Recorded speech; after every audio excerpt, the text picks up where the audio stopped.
కొడుకు వ్యభిచారం చేస్తే దండించాల్సిన తండ్రి ఈరోజు ఎలా ప్రవర్తిస్తున్నాడు తెలుసా? వాడు మగోడు కాబట్టి వాడు అలా చేశాడని సమర్థిస్తున్నాడు. జోదం ఆడి తప్పదాగి ఎలా పడితే అలా బ్రతుకుతూ ఆడపిల్లల్ని ఏడిపిస్తూ ఉంటే తల్లిదండ్రులు ఏమంటున్నారు తెలుసా? జీవితాన్ని ఎంజాయ్ చేస్తున్నాడు అంటున్నారు. బెత్తం పట్టుకోవాలి కదా, మంచి మార్గంలో నడిపించాలి కదా, అది కుదరకపోగా సమర్థిస్తున్నారు పాపాన్ని.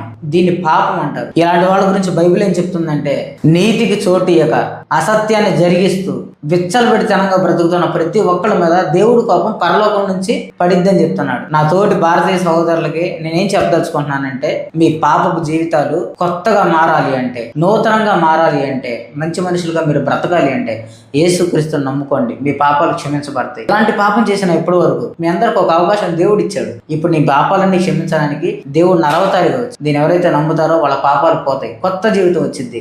ఎందుకంటే ట్రెండ్ కాదు ఇది, నరకానికి ఎంట్రీ కార్డు ఇది. జాగ్రత్త. దేవుడు మీకు పిలుపునిచ్చాడు మారు మనసు కోసం.